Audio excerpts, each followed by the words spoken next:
बिल्कुल नई लॉन्च हुई थी XUV 700। हाँ। मैं वो लेने गया था। XUV 700 मैंने बुक की, उसने मुझे 1 साल का वेटिंग पीरियड दिया। उसकी वेटिंग पीरियड में अपना मन बदला। XUV के बाद मेरी कुशैक भी बुक थी, दोनों गाड़ियाँ बुक थी, तो मुझे वहाँ पर मामला फंसता हुआ दिखा। किसी ने सजेस्ट किया कि आप वेन्यू देखिए। जिस वेटिंग पीरियड से आप डर कर इसके पास पहुंचे थे, इस गाड़ी के पास, उसके लिए भी वेट करना पड़ा। वो काफ़ी थोड़ा। आप सेटिस्फाइड हैं महिंद्रा की बजाय Hyundai की वेन्यू लेने के? जब कभी आप गाड़ी खरीदने जाते हैं तो क्या सोचते हैं, कितने की है, क्या क्या स्पेसिफिकेशंस हैं, क्या क्या फीचर्स मिलेंगे। लेकिन अगर मैं आपको कहूं कि आप गाड़ी खरीदने गए तो सही, लेकिन जिसको खरीदने गए थे वही गाड़ी नहीं खरीदी, तो आपको कैसा लगेगा? ये जानने के लिए इस पूरी कहानी को मैं मेरी इस वीडियो में केतन भाई को बुलाना चाहता हूँ। केतन भाई, स्वागत है आपका ऑटो लाइफ पे। और केतन भाई को मैंने इसलिए बुलाया है क्योंकि ये जो पीछे आप गाड़ी Hyundai वेन्यू देख रहे हैं, ये इन्हीं की है, ही ऑन दिस कार। और आज इस वीडियो में हम जानने वाले हैं इस गाड़ी का पूरा ऑनरशिप रिव्यू। तो आप मुझे बताएंगे कि ये गाड़ी कैसी है, क्यों ली आपने। सबसे पहले इंटरेस्टिंग पॉइंट यही होने वाला है कि आपने ये गाड़ी ली ही क्यों। और मैं आपको भी बता दूं कि इस गाड़ी का रीज़न जानने के बाद आप भी सरप्राइज हो जाएंगे कि कुछ ऐसा भी हो सकता है। क्यों केतन भाई? बिल्कुल। पहला सवाल ये आपका बढ़िया है। तो इस गाड़ी को लेने में गया ही नहीं था। हाँ। मैं बिल्कुल नई लॉन्च हुई थी XUV 700। हाँ। मैं वो लेने गया था। और आप भी जानते हैं कि आप ऑटो जर्नलिस्ट हैं और काफ़ी लंबे समय से आप गाड़ियाँ कवर कर रहे हैं, उनके रिव्यूज़ कर रहे हैं। तो उसकी वेटिंग काफ़ी लंबी थी, 1 साल 1.5 साल तक की वेटिंग हुआ करती थी। तो XUV 700 मैंने बुक की और उसने मुझे 1 साल का वेटिंग पीरियड दिया। 6 महीने में मुझे समझ में आया कि गाड़ी काफ़ी बड़ी है, फीचर्स तो बढ़िया हैं, लेकिन दिल्ली, नोएडा और मेट्रो सिटीज़ में आपके पास पार्किंग की दिक्कत होती है। बहुत दिक्कत होती है। तो मुझे वहाँ पर मामला फंसता हुआ दिखा। उसके बाद मैंने दूसरी गाड़ियाँ तलाशी कि इसके बाद मैं कहाँ जा सकता हूँ। तो मैंने उसकी वेटिंग पीरियड में अपना मन बदला और वो मन बदल के मैं पहुंचा स्कोडा कुशैक पे। ओके। क्योंकि उससे मिलते जुलते फीचर कुशैक में थे और वो थोड़ी कॉम्पैक्ट भी थी, SUV भी थी। तो मैं वहाँ पहुंचा और वहाँ मैंने फिर कुशैक को बुक भी किया। हाँ। XUV के बाद मेरी कुशैक भी बुक थी, दोनों गाड़ियाँ बुक थी। हाँ। ठीक है, वो उसका भी वेटिंग पीरियड लंबा था, इसका भी 2 से 3 महीने का वेटिंग पीरियड था। फिर ऐसे ही सडनली मुझे किसी ने सजेस्ट किया कि आप वेन्यू देखिए। तो मैंने दोनों के फीचर्स कंपेयर किए। तो जब कुशैक लॉन्च हुई थी और ये फेसलिफ्ट जब लॉन्च हुआ था वेन्यू का, तो दोनों के फीचर सेम थे। ठीक है। कुछ 1-2 चीज़ें थी जो इसमें नहीं थी, वो ज़रूरी भी हैं, किसी के लिए नहीं भी ज़रूरी है। तो लास्ट में मैं इस वेन्यू के साथ आगे बढ़ा। तो अब मैं ये कह सकता हूँ कि फाइनली जब आपने Hyundai वेन्यू खरीदी तो आपका मकसद इसे खरीदना था नहीं उस वक्त। आप एक लंबा सफ़र तय करके आए सिर्फ पार्किंग इशू की वजह से और कुछ स्पेसिफिकेशन की वजह से, और शायद सबसे बड़ा रीज़न यही है कि आपका वेटिंग पीरियड आप नहीं बर्दाश्त कर पाए। बिल्कुल। कोई भी बर्दाश्त नहीं कर पाता वेटिंग पीरियड को, मेरे ख्याल से ये जेन्युइन है। लेकिन लोगों का जो क्रेज़ होता है तो वो अक्सर वेटिंग पीरियड की तरफ चले ही जाते हैं। तो एक काम करते हैं, मैं आपकी गाड़ी की तरफ चलता हूँ और समझते हैं इस गाड़ी के बारे में कि आपको क्या क्या अच्छा लगा और क्या क्या नहीं। शुरू करते हैं सबसे पहले बाहर से। और बाहर की खूबसूरती यही होती है कि गाड़ी को आप लेने जाओ तो सबसे पहले बात होती है रोड प्रेजेंस की। तो इस गाड़ी को लेके आप इसकी प्रेजेंस को क्या समझते हैं, कितना अच्छा लगता है? जब आप इसे लेने गए तो आपने कुछ तो सोचा होगा ना कि यार बाहर से कैसी दिखती है और इसका लुक कैसा है, इसका रोड प्रेजेंस कैसा रहेगा, फैमिली क्या देखेगी इस गाड़ी को, तो कितना पसंद कर पाएगी कि नहीं, क्या कुछ सोचते हैं इसके लुक के बारे में आप? इसका लुक जो है अभी तो मैं कहूँगा कि इसका भी एक अपर वर्जन आ चुका है। हाँ। नई वेन्यू आ चुकी है जी। तो अब मुझे थोड़ा सा ये लगता है कि नई वाली वेन्यू का लुक ज़्यादा बेटर है। लेकिन अगर आज से 3 साल पहले 2023 में जब मैंने ये गाड़ी ली थी तो इसकी प्रेजेंस काफ़ी अच्छी थी। मुझे ब्लैक कलर चाहिए था, ब्लैक कलर मुझे मिला। हालांकि ब्लैक कलर के लिए मुझे थोड़ा सा वेट करना पड़ा था। इसके लिए भी वेट करना इसके पड़ा? लिए वेट करना पड़ा था। जिस वेटिंग पीरियड से आप डर कर इसके पास पहुंचे थे, इस गाड़ी के पास, उसके लिए भी वेट करना पड़ा? वो काफ़ी थोड़ा था, मतलब 10 से 15 दिन का वेटिंग पीरियड था वो। ओके। वरना मुझे वाइट मिल रही थी, बाकी कलर्स मिल रहे थे, लेकिन ब्लैक मुझे चाहिए थी तो मैंने ब्लैक के लिए थोड़ा वेट किया था। ब्लैक के लिए वेट किया। हाँ। मैं बता दूं अपने व्यूवर्स को कि आप इसे 38,000 के आसपास चला चुके हैं और 2 साल पुरानी ये गाड़ी है। और इसका एक्सपीरियंस कैसा रहा ये तो हम अंदर से बैठकर भी समझ लेंगे, परफॉर्मेंस एक्सपीरियंस कैसा रहा। तो जब आप इस गाड़ी को लेने गए थे इतना वेटिंग पीरियड होने के बाद भी, तो आप इसके बाहर, जैसे हम गाड़ी की बाहर की बात कर रहे हैं अभी, तो आपने जब बाहर इसको देखा होगा तो आपको रोड प्रेजेंस लेकर क्या लगा कि इसकी लाइट्स कैसी होंगी, इसके ग्रिल्स भी अच्छा, बाकी का गाड़ियों को आपने कंपेयर किया होगा तो आपको इतना परफेक्ट लगा, या आपको अभी भी मन यही था कि नहीं पुरानी वाली गाड़ी जो मैंने डिसीजन लिया था वो सही था, या क्या कुछ अच्छा लगा इसके फ्रंट में आपको? देखिए, फ्रंट में कुछ चीज़ें अलग देखने को मिली थी वेन्यू में। ये जैसे ये ग्रिल का सिस्टम ये उन्होंने अपग्रेड किया था। इसके लैंप्स जो हैं, एक तो फॉलो मी लैंप्स हैं, जब आप गाड़ी लॉक करके आगे जाते हैं तो ये आपको कुछ दूरी तक लाइट्स दिखाते हैं, जिससे कि आप सेफली रात में आगे बढ़ सकें। मेरे ख्याल से 30 सेकंड के आसपास से लाइट्स ऑन रहती हैं, या जितनी दूर आप चले जाएं तब तक ऑन रहती है। बिल्कुल। उसके अलावा जब आप गाड़ी टर्न करते हैं राइट या लेफ्ट, तो इसके इंडिकेशन लाइट्स भी हैं। हाँ। ऐसा नहीं है कि आपको लाइट सामने जा रही है और आप गाड़ी मुड़ रहे हैं। हाँ। तो वो चीज़ें भी इसकी तो मुझे अच्छी लगी। और एक और चीज़, पीछे की तरफ जब आप जाएंगे तो मैं आपको दिखाऊंगा कनेक्टेड LEDs जो हैं, वो भी पहली बार वेन्यू ने इसी मॉडल के साथ देना शुरू किया था। तो वो भी आपको बहुत अच्छा लगा था। एक ना गाड़ी जब हम चलाते हैं तो अक्सर हमारे मन में सवाल आता है, गाड़ी बैठने के बाद जो आगे का इतना प्रेजेंस होता है, आप अपनी हाइट के हिसाब से गाड़ी में बैठ कर क्या आपको लगता है रोड प्रेजेंस एकदम क्लियर दिखती है सामने की? देखिए, क्योंकि मैं फिर वही पीछे जाऊंगा, क्योंकि बात XUV से शुरू हुई थी तो क्योंकि मैंने इसीलिए पूछा। हाँ। क्योंकि XUV 700 का जो मॉडल है सामने आगे का, वो काफ़ी लंबा है। हाँ। थोड़ा हल्का सा, इससे हल्का सा बड़ा है। तो आपको वैसा कुछ डिफरेंस नज़र आता है उन गाड़ियों में से? वो गाड़ी थोड़ी ऊंची है, उसकी हाइट थोड़ी ऊंची है, लेकिन उतना फ़र्क तो नज़र आता है 19-20 वाला। लेकिन हाँ, मुझे इसमें कंफर्टेबल फील होता है, आगे मुझे एकदम क्लियर रोड प्रेजेंस वाला सीन होता है। आप सेटिस्फाइड हैं महिंद्रा की बजाय Hyundai की वेन्यू लेने के लिए? हाँ, राइट? बिल्कुल। एक काम करते हैं इसके स्पेसिफिकेशन के बारे में थोड़ा समझते हैं। स्टार्ट करते हैं इसकी बूट स्पेस से। तो केतन भाई, ये है वेन्यू SX, और एक ही बात मुझे गाड़ी में खास लगती है, वो होता है उसका बूट स्पेस। क्योंकि आप लॉन्ग रूट पे जाते हैं, फैमिली के साथ जाते हैं, और अक्सर आप बता भी रहे थे कि आप लॉन्ग रूट पे बहुत जाते हैं, आप आगरा से हैं, आप इसके साथ ड्राइव करते रहते हैं, तो इसका बूट स्पेस कितना खास लगता है आपको? क्या कंफर्टेबली जो है ट्रैवल कर पाते हैं आप इसके साथ? देखिए, बूट स्पेस इसका मुझे लगता है, मेरे हिसाब से अगर आप कोई कॉम्पैक्ट SUV ले रहे हैं वेन्यू के बराबर वाली, तो स्पेस काफ़ी है। बाकी इसकी सीट्स, दोनों सीट्स पूरी तरीके से फोल्ड हो जाती हैं, तो वो भी बड़ा प्रॉपर स्पेस आपको मिलता है। तो जैसे आप फैमिली में जो है मेंबर्स जब जाते हैं एक साथ आप रोड ट्रिप पे, तो ऐसा कभी हुआ कि जो है मेंबर्स भी पूरे हो गए और सामान भी नहीं आ रहा है?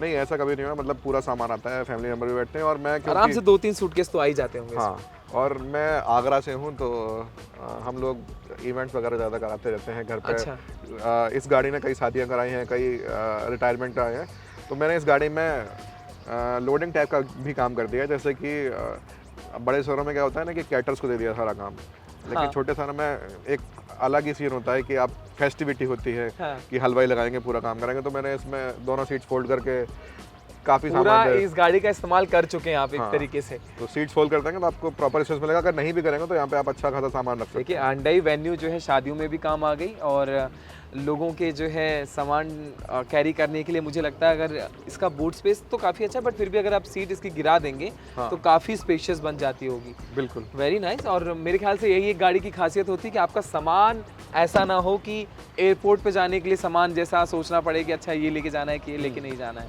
राइट? बिल्कुल। Very nice. Let's go inside. और उसके पहले मैं बात करूंगा इसके ग्राउंड क्लियरेंस की।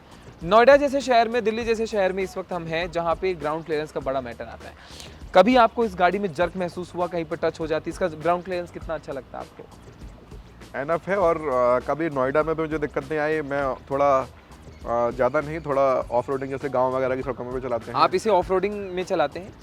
क्योंकि मैं गाँव जाता हूँ तो उसको ऑफ रोडिंग ही बोल सकते हैं आप। तो वहाँ पे भी मुझे इसके साथ कोई ऐसी दिक्कत नहीं आई है। Hyundai वेन्यू को ऑफ रोड आप चला लेते हैं? बढ़िया। मज़ा आता है आपको ऑफ रोडिंग पे? बिल्कुल मज़ा आता है। क्योंकि गाँव की सड़कों के बारे में आप क्या कह रहे थे? गांव की सड़कों में आपको पता है गड्ढे थोड़े ज़्यादा मिलेंगे, हाँ। ऑफ रोडिंग वाला फील आएगा आपको, तो वहाँ भी मुझे ऐसी कोई दिक्कत नहीं होती है। और इस गाड़ी के अंदर ड्राइविंग मोड्स भी हैं। हाँ। तो मुझे अब जैसे नोएडा में चलना है या दिल्ली में चलना है, तो वहाँ पे मैं इको मोड में गाड़ी चलाता हूँ। हाँ। और जिससे कि मेरा फ्यूल भी सेव होता है और एक प्रॉपर स्पीड वो मेंटेन रखती है। ठीक है, मैं जैसे ही एक्सप्रेस पे जाता हूँ तो मैं वहाँ पे गाड़ी को डालता हूँ सीधे स्पोर्ट्स मोड में। हाँ। वहाँ पे फिर गाड़ी हवा से बातें करती है, और उसके बाद फिर नॉर्मल मोड है जहाँ आप अपने अकॉर्डिंग गाड़ी को तो ग्राउंड क्लियरेंस समहाउ आपको ठीक लगता है, रादर देन जब आप गांव में जाते हैं तब थोड़ा महसूस होता है ऐसा? बस आपको अपने ड्राइविंग मोड चेंज करने हैं, फिर आप जैसे चला रहे हैं वैसे चलाइए। देखिए केतन भाई, गाड़ी की खासियत होती है उसकी परफॉर्मेंस। तो परफॉर्मेंस की बात करते हैं, गाड़ी के अंदर बैठते हैं और इंटीरियर का थोड़ा डिस्कशन करते हैं कि गाड़ी आपको क्या खास लगी, और साथ ही साथ ये समझेंगे कि इस गाड़ी को आप कहीं ना कहीं एक अपडेट और चाहते होंगे, कुछ तो बुराई होगी या आपको कुछ अच्छा नहीं लगा होगा, वो भी आप जरूर बताइएगा। Let's go.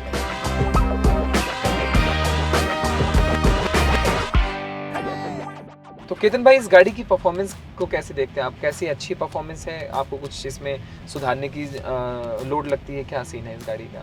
देखिए, क्योंकि अभी हम अंदर बैठे हैं गाड़ी के अंदर, ड्राइविंग कर रहे हैं, तो ड्राइविंग वाइज गाड़ी ठीक है, कोई दिक्कत नहीं लगी मुझे उसमें। हाँ, लेकिन जब मैं सीट पे बैठा हूँ और गर्मियाँ आने वाली हैं, तो एक चीज़ है जो मुझे लगता है कि होनी चाहिए इसमें, वेंटिलेटेड सीट्स जो नहीं है इसमें। अच्छा, नहीं है इसमें, कोचैक में थी। कोचैक में ठीक है, तो वेटिंग पीरियड ने आखिर कुछ ना कुछ लॉस करा ही दिया। हाँ, आपको सारी चीज़ें नहीं भी मिलती हैं, ये तो होता ही है। हर चीज़ मिल जाए ऐसा भी मुमकिन नहीं होता। हाँ। तो जब आप इसे हाईवे पे लेके चलते हैं, आप लॉन्ग रूट पे ड्राइव पे जाते हैं, तो उस वक्त परफॉर्मेंस कैसी रहती है गाड़ी की? देखिए, जब भी मैं गाड़ी एक्सप्रेस वे पे चलाता हूँ तो मुझे काफ़ी मज़ा आता है। हाँ। और मोड्स के बारे में मैंने आपको बताया कि ड्राइविंग मोड्स हैं, तो उसके अकॉर्डिंग मैं एक्सप्रेस वे पे स्पोर्ट्स मोड पे चलाता हूँ।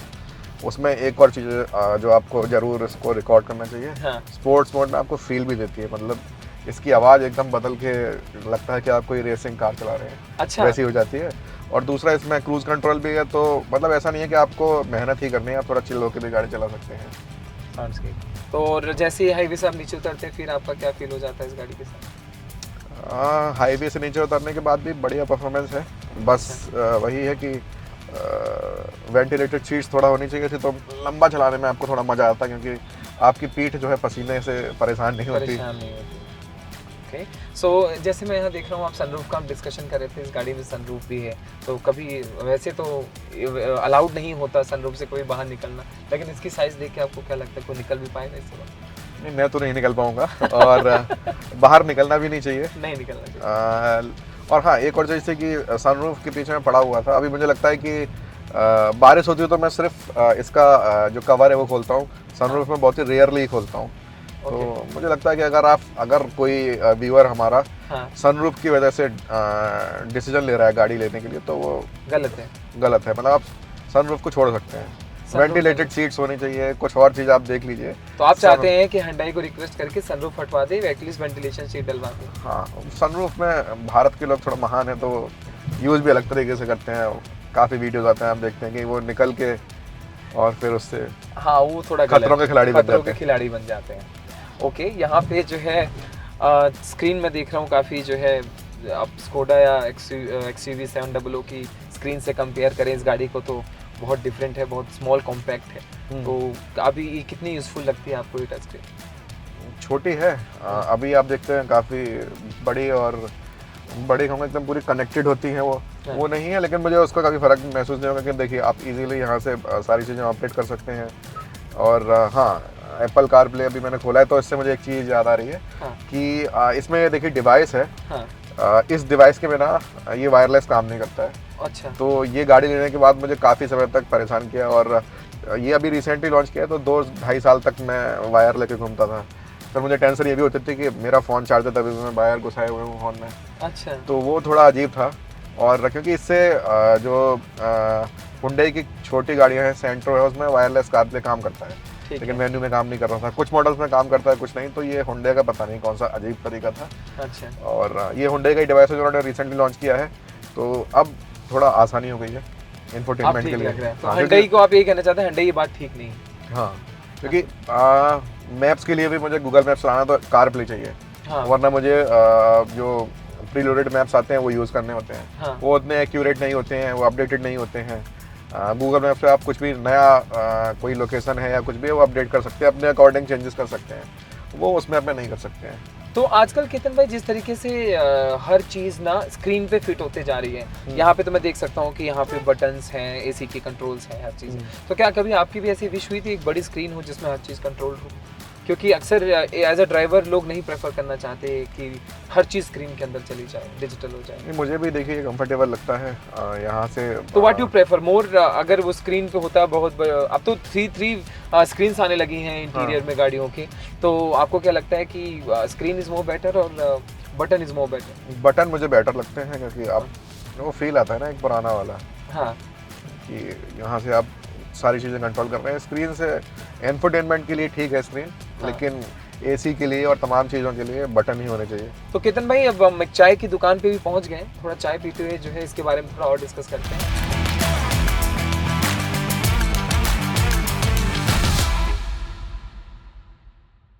दो चाय ले आइएगा बस, अदरक वाली 2 चाय हो जाए। तो केतन भाई, मुझे ये बताइए कि इस गाड़ी में आपको सबसे ज़्यादा अच्छा फीचर क्या लगता है? देखिए इसके 3 फीचर्स हैं जो मुझे लगता है कि इस गाड़ी को अच्छा बनाते हैं। इसमें आपको 3 फीचर्स दिए गए, ब्लू लिंक का सपोर्ट दिया गया है, साथ में आपको रोड असिस्ट का सपोर्ट दिया गया है, और अगर आप कहीं किसी इमरजेंसी में फंसते हैं तो एक SOS सपोर्ट भी इसमें है। जिस बटन को आप प्रेस करते ही किसी भी आपातकाल स्थिति में, इमरजेंसी में हुंडई को कनेक्ट कर सकते हैं सीधे, जो आपकी मदद के लिए तुरंत आपसे संपर्क करेंगे और आपको जो भी आपको ज़रूरत है उसको पूरा करेंगे, आपकी मदद करेंगे। ये मैंने आपको इसके थोड़े से सीरियस वाले फीचर्स बताए। अब मैं आपको इसका एक मज़ेदार फीचर बता देता हूँ कि इसमें एलेक्सा जो है वो इनबिल्ट है, आपको फ़ोन या कुछ कनेक्ट करने की ज़रूरत नहीं है। आप बस बटन प्रेस कीजिए या सीधे बोलिए Alexa open sunroof. Opening the sunroof. तो एलेक्सा, आप गाड़ी चला रहे हैं तो एलेक्सा आपके सारे काम कर सकती है, बस आप फोकस कीजिए ड्राइविंग पे, सेफ ड्राइविंग पे। तो जब तक हमारी चाय आ रही है, हम लोग इसके कंफर्टेबल जोन की बात कर रहे थे। तो ये आपने बार बार सीट का मैटर जो छेड़ा, एक काम करते हैं पीछे वाली सीट के बारे में थोड़ा डिस्कस करते हैं। आपको इसका इंटीरियर के साथ साथ इसके बैक सीट का कैसा कंफर्ट लगता है जब आप फैमिली के साथ बहुत चलते हैं? फैमिली के साथ देखिए सीट्स इसकी कंफर्टेबल है। अगर आप देखेंगे कि एक तो रिक्लाइनिंग सीट है, दोनों हाँ। सीट रिक्लाइन होती है बराबरी पे। रिक्लाइनिंग में पीछे चली जाती जैसे है। कभी कभी बहुत सारी गाड़ियों में क्या होता है कि जो 40-60 वाला सीन होता है हाँ, कि 60 वाली सीट कम रिक्लाइन हो रही है, 40 वाली ज़्यादा हो रही है, इसमें दोनों सीट बराबर रिक्लाइन होंगी। ओके। ठीक है, अगर आपको 3 लोग बैठाने हैं बैठ सकते हैं। अगर आपको 3 लोग नहीं बैठाने हैं तो बीच में बढ़िया आप सोफा वाली स्टाइल की सीटिंग कर सकते हैं, उसमें आर्म रेस्ट और कप हाँ, रेस्ट में क्या cup rest, हाँ, कप दोनों के लिए चीज़ें आपको दी दी हुई हुई है हैं, मेरे हाँ। ख्याल से, बहुत बढ़िया। और इसका लेग रूम आपको कभी आप पीछे बैठे हैं ड्राइविंग सीट के अलावा भी? मैं कोई पीछे और बैठा चल- हूँ और मेरे अलावा और भी लोग बैठे हैं जो थोड़े मुझसे भी लंबे हैं, थोड़े हेल्दी हैं, तो उनको भी ऐसे कोई दिक्कत नहीं हुई। हाँ, अगर ऐसे 2 लोग बैठ रहे हैं तो तीसरे के लिए कोई गुंजाइश नहीं है, फिर वो बढ़िया से कप होल्डर में बढ़िया जो भी रखना चाहे वो रखें। ठीक है, अगर आपके जैसे लोग हैं या थोड़ा से आपसे दुबले लोग हैं तो वो 3 लोग आराम से बैठ सकते हैं। हालांकि मैं बहुत हेल्दी हूँ, बट फिर भी ठीक है, ये तो बात हो गई। हुंडई वेन्यू में इस वक्त हमारे पास चाय भी आ गई है, और सबसे मेन जो पॉइंट आता है वो आता है माइलेज का। आपको इस गाड़ी का माइलेज कैसा लगता है? माइलेज इसका देखिए, सिटी के अंदर ट्रैफिक ज़्यादा होता है तो मुश्किल से 12-13, और कभी स्मूथ राइड हो गई तो 14। तो आपको फिर महसूस होता है कि जो मैं पिछली गाड़ियाँ लेना चाहता था उसकी माइलेज के हिसाब से हर तो गाड़ी का better अपना उससे बेटर उन दोनों से तो बेटर ही है। बेटर ही। हाँ। तो आप समझते हैं कि आपके उन गाड़ियों के ना लेने से ये गाड़ी लेने का डिसीजन बेटर था, या कहीं ना कहीं कोई कमी अभी भी परेशान करती है? नहीं, ऐसी कोई कमी परेशान नहीं करती है। देखिए एक्सयूवी अपनी जगह है, और कुशाक और अगर इसका कंपैरिजन किया जाए तो मुझे लगता है कि ये गाड़ी ठीक है। ये गाड़ी ज़्यादा अच्छी है। हाँ, और अगर मैं कंपेयर करने को बोलूँ महिंद्रा और हुंडई वेन्यू की, X700 और वेन्यू, तो महिंद्रा और हुंडई में से दोनों कौन सी ज़्यादा अब आपको एक्सपीरियंस वाइज अच्छी लग रही? क्योंकि आप 700 तो लेने ही वाले थे, आप उसके बारे में सब जानते हैं, ये आपने प्रैक्टिकली एक्सपीरियंस कर ली। सबसे बढ़िया गाड़ी आपको अभी भी कौन सी लगती है बाय देखिए, चॉइस? ये मेरी गाड़ी है, ऑब्वियस सी बात है अच्छी लगेगी, लेकिन रोड प्रेजेंस की बात करें या उसके एडवेंचर की बात करें तो वो थोड़ा सा- 700 की बात अलग है। हाँ, वो बात ही अलग है। बात ही अलग है। माइलेज की बात कर ली हमने, इंटीरियर समझ लिया, सब कर लिया। अगर मुझे 10 में से रेटिंग देनी हो इस गाड़ी को, आप कितनी रेटिंग देंगे? ये वैल्यू फॉर मनी है। ठीक है, आप अगर फैमिली मैन है, आपके घर वालों को ये गाड़ी जल्दी पसंद आ जाएगी। एक्सयूवी के अंदर, महिंद्रा की गाड़ियों के अंदर थोड़ा वो है ना कि धाकड़ वाला सीन जुड़ा हुआ है, हाँ। तो लोग बचते हैं। ठीक है, थोड़ा डिसेंट भी लगती है रोड पे, कॉम्पैक्ट है, पार्किंग वगैरह में आपके लिए आसानी रहती है। तो मुझे लगता है कि मैं इसको 10 में से आराम से 7.5-8 नंबर दे दूंगा। आप अपने दोस्तों को भी रिकमेंड करेंगे? मैंने रिकमेंड की है, मेरे कई दोस्तों ने वेन्यू मेरे बाद ली है। अच्छा, हाँ, रिकमेंडेशन की वजह से। हाँ, मेरे पास ब्लैक है, मेरे कई दोस्तों के पास वाइट है, इसका एक मेरे दोस्त के पास एन लाइन वर्जन भी है, और उसके अलावा वेन्यू का नया मॉडल आया है तो काफ़ी लोग उसको लेने के लिए भी प्लान कर रहे हैं। इस गाड़ी के साथ अभी तक आपने लॉन्ग ट्रिप लगाया होगा, आप अपने घर तो आगरा जाते ही रहते हैं, तो सबसे ज़्यादा ट्रिप अभी तक कहाँ, किस लोकेशन की आपने लगाई इसके साथ, और कैसा उसका एक्सपीरियंस रहा? कितने किलोमीटर एक बार में आपने चलाई होगी? किलोमीटर से एक बार चेक करने पड़ेंगे मुझे लगता है। लॉन्ग डिस्टेंस पे कहाँ गए होंगे आप? मैं लॉन्ग डिस्टेंस पे और बिना कहीं रुके हुए यहाँ से सीधे खजुराहो गया था, खजुराहो। अच्छा, तो ये विदाउट एनी स्टॉप। ओके, एक बार फुल हो जाने में कितनी चल जाती है? प्रैक्टिकल एक्सपीरियंस क्या कहता है? एक बार आप इसका टैंक फुल कराते हैं तो 550 प्लस चल जाती है। आजकल इलेक्ट्रिक का ज़माना आ गया। आपने 2023 में गाड़ी खरीदी थी, 2 साल हो गए इस बात को। उस वक्त ईवी का इतना ज़्यादा प्रेशर नहीं था। आप दिल्ली जैसे शहर में रहते हैं तो इलेक्ट्रिक इतना नहीं हो रहा था। आज तो सरकारें जो है कह रही है 1 नवंबर से जो है BS6 ही गाड़ी चलेगी, ये सब चीज़ें हो रही। तो आपने कभी ऐसे सोचा, आप सोचते हैं आप या इसको चेंज करके इलेक्ट्रिक कार की तरफ बढ़ना, या इलेक्ट्रिक कार को लेकर आपका क्या एक्सपेक्टेशन है, या कभी सोचते हैं आप कोई चॉइस ऐसी? हाँ देखिए, पहली बात तो मैं थोड़ा सा, ये मेरी दूसरी हुंडई की गाड़ी है। अच्छा, इससे पहले पहले कौन मेरे सी पास गाड़ी? सेंट्रो थी। सेंट्रो। ठीक है, तो जब मैं ये गाड़ी वेन्यू पे पहुंचा था, XUV और कोशैक होते हुए जब वेन्यू पे पहुंचा था, तो उस टाइम पे हुंडई के पास भी इलेक्ट्रिक कार्स थी। कोना EV थी और एक कार और थी, मैं इसका नाम मिस कर रहा हूँ। लेकिन वो उस समय EV को लेके इतना माहौल नहीं था, क्लैरिटी नहीं थी कि आपको चार्जिंग स्टेशन मिलेंगे या नहीं मिलेंगे, तो वो एक डर था। वरना मैं उस टाइम पे EV का मूड बना सकता था, और इसके बाद मुझे लगता है कि मैं EV की तरफ ही जाऊँगा। ईवी की तरफ भी जाएंगे। कौन सी गाड़ी लेना पसंद करेंगे ईवी में?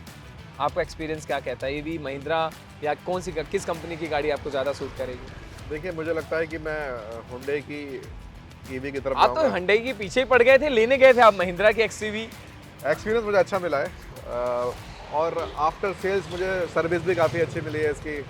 मुझे 1-2 बार अगर गाड़ी का एक्सीडेंट भी हुआ है तो चीज़ें हुंडई में जल्दी काफ़ी sort out smoothly sort out तो होती इसकी हैं। सर्विसेज कैसे रहती? सर्विसिंग अच्छी रहती, हेडेक नहीं रहता जैसा लोग अक्सर कंपेयर करते हैं? मैं अभी दूसरी- तक एक बार खुद लेके गया हूँ इसको, बाकी पिक एंड ड्रॉप मिलता है, और मुझे कोई शिकायत नहीं मिलती कि गाड़ी वापस आती है तो लोग कहते हैं कि नहीं यार, उसने वो छोड़ दिया था, ये चीज़ नहीं की थी।